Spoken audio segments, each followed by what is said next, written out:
We return to the novel at this point in the course, and we're going to look at a novel that kind of tests our understanding of story and its power as a kind of larger human act here. This is Leslie Marmon Silko's great novel from the 1970s, Ceremony. As Silko notes early in the book, you don't have anything if you don't have the stories. And so she's going to test our sense of form and our sense of the boundaries present within storytelling within this novel. It's a very complicated novel that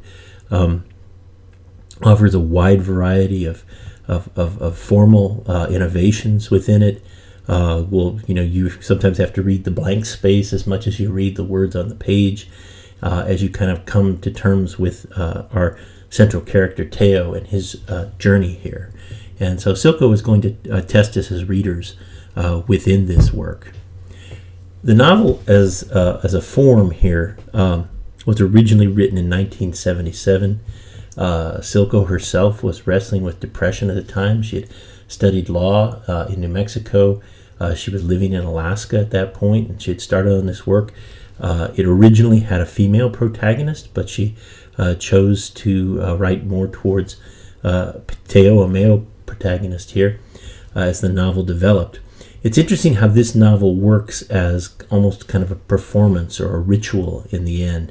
It sets up its own kind of space of exploration in the storytelling here. It tells a fragmented consciousness. Teo come home from the war, and he's trying to re-establish his place within the world. And so you can ask yourself about the novels that you really like. Do those novels have a sense of center, or do you like them because they kind of decenter your sense of consciousness about the world? Does the novel in the end provide a firmer sense of resolution about the world, or does the novel itself offer you a more irresolved or dissolved effect in the end? In this novel, Teo begins without a center, and one of the tensions in the novel is whether he will find a center by the end of the book. As such, Ceremony plays with kind of various postmodern tropes here versus the kind of strong modern techniques of Faulkner's writing. Ceremony has a distrust of any kind of prevailing myth. Silko's not a writer who would write an essay like Mississippi to describe that world. Instead, Ceremony prefers to kind of recover a sense of local or tribal myth here. It tries to go to the more particular versions of the world as opposed to a larger, kind of national mythology or regional mythology here. Also, Silko is working here with a postmodern sense that there is no such thing as a unitary truth with a capital T, but only fragmented truths. And artworks attempt to kind of gather the shards of any sense of a larger truth. They try to just simply to recover the smaller truths that define us and our place in the world. And you'll see this as the novel develops.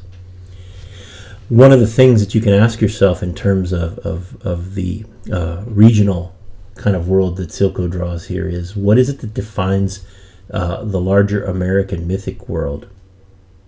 Are these the myths of the classical Greco-Roman world, or are these New World Mesoamerican myths here in the end? Literature in the United States is developed in English primarily so far, and that literature owes its ties to European literature, which traces its roots back to the classical myths of Greece and Rome. What happens to American literature if you kind of reorient its axes so that it's defined more by the Mesoamerican world or New World myths?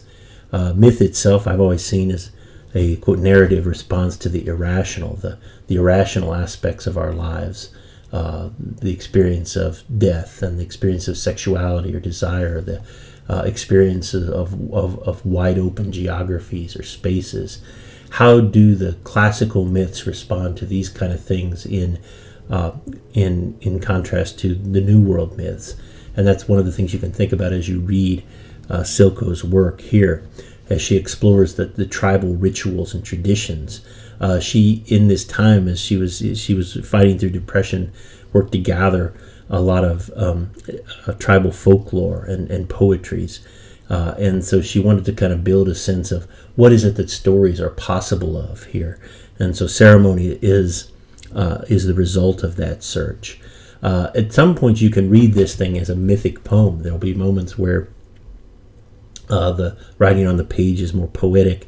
It may even seem like kind of sacred story to you, and mythical in the writing. As you read, you can kind of think about how ceremony itself, as a piece of storytelling, enacts its own ritual here, that it creates its own kind of mythic world as it develops.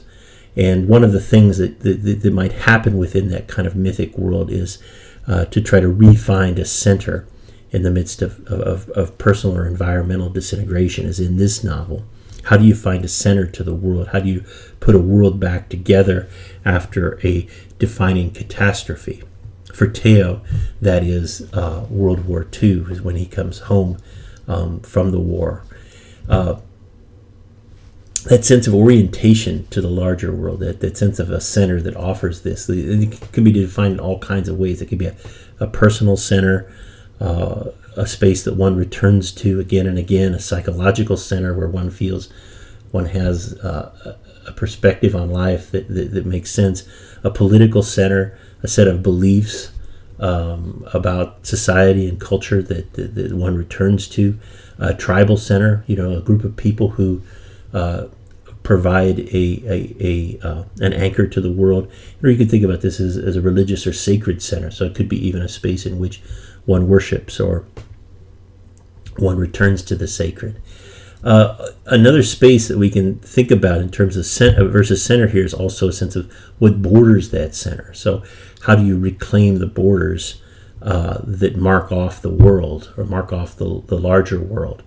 If you've ever been to the desert and you've walked out into the desert, you'll know that strong sense of open space. And do you find that sense of open space terrifying, or do you find it comforting in some ways? How do you start to kind of draw borders to a space that isn't defined or isn't differentiated with a grid or a map, with street names, with highway numbers? What do you do with a wide open space? And so how does this novel work with the experience of that kind of a wide open space? Teo's journey will be about the recovery of center. When he returns from war, he notes that distances existed in themselves then. They all had a story. They were not barriers. But in his experience of the war, Teo comes home to find that those distances have kind of been stripped of their stories. And so his sense of trying to recover the stories that mark those distances, that mark that space, that mark a center for him, is the larger tension of this novel. That kind of gets back to the question that maybe we had started with in the novel at the beginning of the course. In some ways, is that sense of how we experience place as a basic human kind of orientation to the world. In what ways does place define us in some sense? So if you think about ceremony, how can you perhaps read this in comparison or in parallel with other distinct American journeys? Stories of journeys or legends or mythologies that have marked American history and culture. Can you fit ceremony into those worlds? So you could, compare this to other writers who have written about their relationships to the natural world.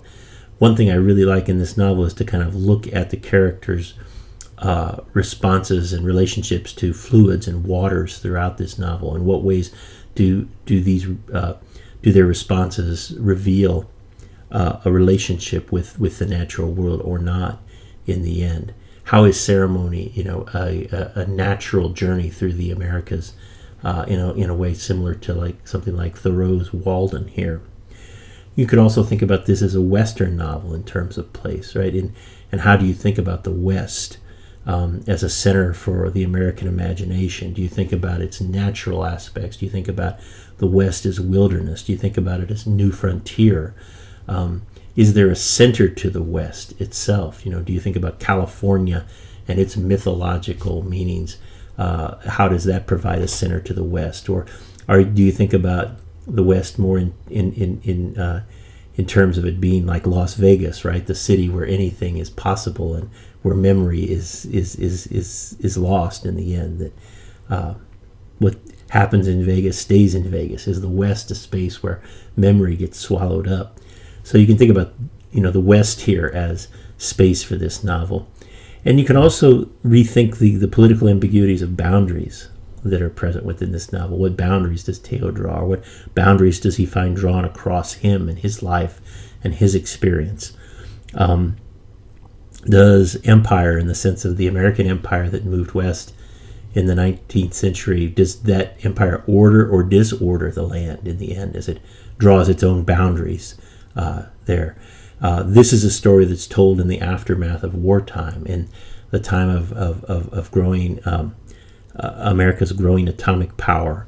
And so in what ways does this novel engage a sense of how empire has disordered the land and how that's felt within Teo's experience coming home from the war?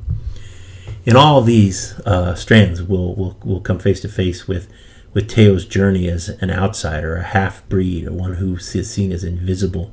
And we'll follow his journey to kind of reclaim a place in the world. And we'll follow Silko's own understanding of place and center and how it impacts us as human beings as we recover story together.